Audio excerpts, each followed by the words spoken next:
The iPhone Air is Apple's boldest design refresh in years. It is almost impossibly thin at 5.64mm, yet still sturdy thanks to the use of titanium and ceramic shield. It is 6.5-inch ProMotion display and iOS 26's liquid glass makeover feel purpose-built for this form factor, even after a week of use. This still feels like Apple's most exciting design refresh in years.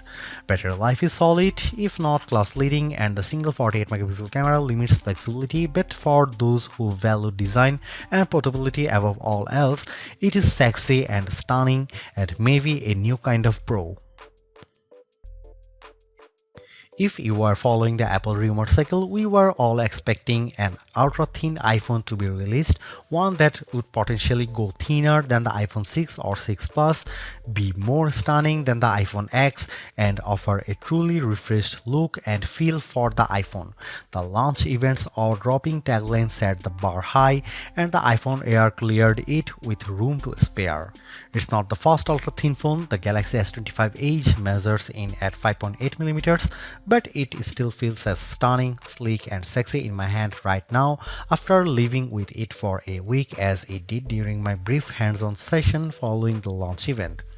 It feels as exciting as the iPhone X in that it might give us the playbook for the modern iPhone going forward, or at least show us one half of the purportedly incoming foldable iPhone. The photos released by Apple and even those shot by me for this review only do it partial justice. The iPhone Air is the best representation yet of Apple's vision for an iPhone that's just glass. It weighs in at just 5.82 ounces or 165 grams, fully justifying the Air moniker.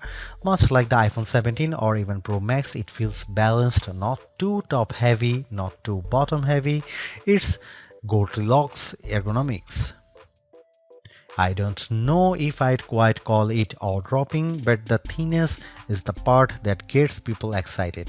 At its thinnest, the iPhone Air is 5.64mm or 0.22 inches, and the plateau only jutes out of a bit more. I was instantly wowed, and over the course of a week, I have really become accustomed to this look and feel for an iPhone. While conducting some testing over the week, I showed it to my brother and sister-in-law, who were both visibly impressed when holding it. They asked about durability and were a little stunned at the overall feel.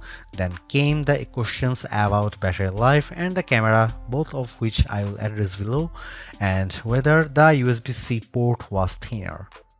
On that last point, it is still a regular USB-C port, but to fit it in this frame and get in this small, Apple's design team started by 3D printing a custom one. And given how thin this phone had to be, Apple went back to grade 5 titanium for the shell and sides of the device. To further enhance the looks, it has a polished finish. My sky blue review handset is different from the MacBook Air and iPad Air colors of the same name. It is a bit lighter and pastel-like. I really like it, and the Air also comes in light gold, space black, and cloud white. While the innermost layer of the iPhone Air sandwich is made of that strong titanium, which can bend slightly under pressure but is designed to spring back, it's topped and bottomed with glass and glass ceramic, specifically Ceramic Shield 2 on the front and the Ceramic Shield on the back. The rear, like the iPhone 17, is mostly frosted matte glass, while the top bump gets the glossy finish. Apple says the Air is 3 times more scratch resistant on the front, so I've still been careful sliding this in and out of my front or rear jeans pockets, and the back is 4 times more crack resistant. It also has the same IP68 rating for resistance to dust and water as the iPhone 17, 17 Pro and 17 Pro Max. It survived a light drizzle shortly after I unboxed it in Apple Park. The weather's been wet in my home state of Jersey, and the Air has shown no issues when being used in rain or surviving a dunk test. Even given the extreme thinness here, you still get the usual buttons you would expect on an iPhone. Camera control has been redesigned to live on the right hand side, and it's slightly thinner but about the same length as on other iPhones. The power or sleep button sits slightly higher on the side with the action button, volume up and volume down on the left. The main mono speaker lives at the top of some microphones, and there are two other microphones either side of the USB-C port on the bottom.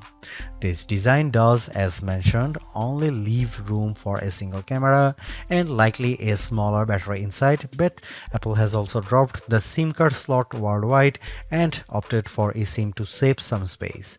The iPhone Air is stunning, attracts a lot of admiring glances, and feels like biggest refresh in iPhone design we have seen in a while. Yes, it's the same key parts, just compressed, but in use it feels like the perfect showcase for iOS 26. If you are after Apple's best design this year, I think it is clearly the iPhone Air. This is where the compromises necessitated by the iPhone Air's unfeasibly thin design begin. The iPhone Air only features a single 48 megapixel fusion camera on the back. It can shoot at 1x, a sensor crop in 2x, or a maximum digital 10x, but the quality falls off noticeably with the latter. I will cut to the chase here. If you are after the iPhone with the best cameras or even just some variety for shooting, this is probably not it. Here are some camera samples of the new iPhone Air.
The iPhone Air delivers remarkable performance in a super thin and light design that's very durable.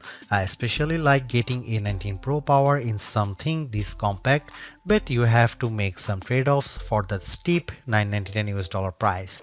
You get only a single rear camera, which means no telephoto zoom, ultra-wide or macro shots, and while the Air's battery life is solid, it's a few hours behind the iPhone 17 Pro Max.